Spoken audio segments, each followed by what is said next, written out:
നിങ്ങളുടെ favourite shows ഇനി ഒരിക്കലും മിസ്സാവില്ല. ഇപ്പോൾ C5 കാണും നിങ്ങളുടെ ഫേവറേറ്റ് ഷോ തികച്ചും സൗജന്യമായി. അവര് പോയോ?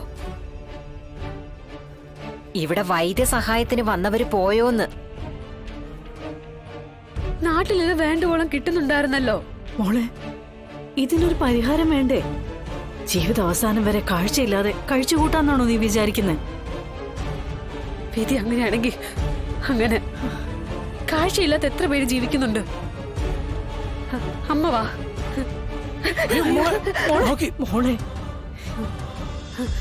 നമുക്ക് പോവാം അമ്മ. ആ പോവാം പോവാം.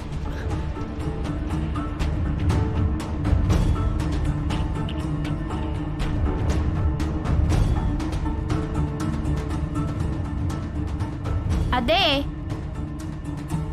നിങ്ങളോട് രാജമ്മ നിക്കാൻ പറഞ്ഞു.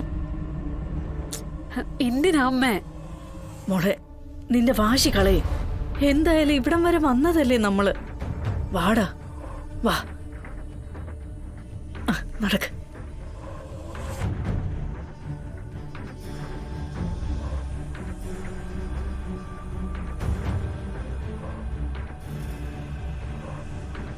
മുത്തപ്പന്റെ കരുണയല്ല ഇവിടുത്തെ ചികിത്സയും സുഖം പ്രാപിക്കലും ഒക്കെ. മുത്തപ്പൻ ഒരു ലക്ഷണം കാണിച്ചില്ലെങ്കിൽ ചികിത്സ കൊണ്ട് പ്രയോജനം ഉണ്ടാകില്ലെന്ന അനുഭവം. നിങ്ങളുടെ കാര്യത്തിൽ മുത്തപ്പൻ അത് കാണിച്ചു തന്നിട്ടുണ്ട്. അതുകൊണ്ട് ഈ കുട്ടിയെ ഇവിടെ ചികിത്സയ്ക്ക് എടുക്കാം. അയ്യോ,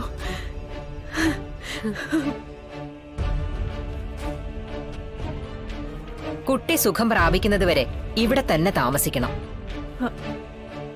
അതിപ്പോ എന്തെങ്കിലും തടസ്സം ഉണ്ടെങ്കിൽ ഇനിയൊരു സംസാരമില്ലാതെ മടങ്ങാം. തടസ്സമില്ല രാജ്യമേ. പുറത്തു നിന്ന് ആഹാര സാധനങ്ങളൊന്നും പാടില്ല. ഭക്ഷണം, ഉറക്കം തുടങ്ങിയ ഓരോ കാര്യങ്ങളും ഇവിടുത്തേതായ രീതികളിലായിരിക്കും. അതെല്ലാം പറയുന്നത് പോലെ പാലിക്കണം. എന്താ, സമ്മതമാണോ? സമ്മതം രാജമ്മേ. ഒരു വൈദ്യമുറി കൂടി ഒരുക്കാൻ സമയം വേണം. നിങ്ങൾ പോയിട്ട് നാളെ വന്നാ മതി. ശരി. പവിഴം, വാ.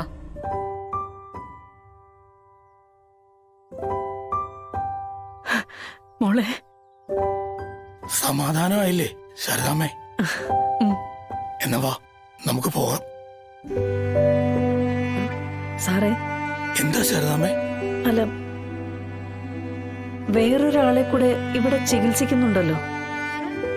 സത്യത്തിൽ അയാള് കാരണമാ ഷാരിയെ രാജ്യമ്മ ചികിത്സക്കെടുത്തത്. അയാളുടെ കാര്യത്തിൽ ഒരു പുരോഗതി ഉണ്ടായത് കൊണ്ടാണല്ലോ രാജ്യമ്മയ്ക്ക് നല്ല ശകുനം തോന്നിയത്. അതെ,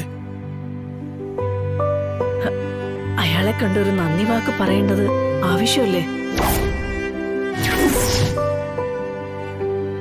നാളെ മുതല് കുറച്ചു നാളത്തേക്ക് ഇവിടെ തന്നെയല്ലേ ശാരദാമ്മേ താമസം?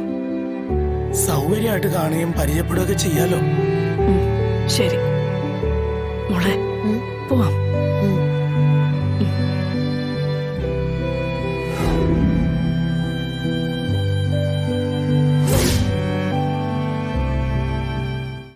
ഡൗൺലോഡ് ചെയ്യൂ C5 ആപ്പ്. കാണൂ എല്ലാ എപ്പിസോഡുകളും സൗജന്യമായി.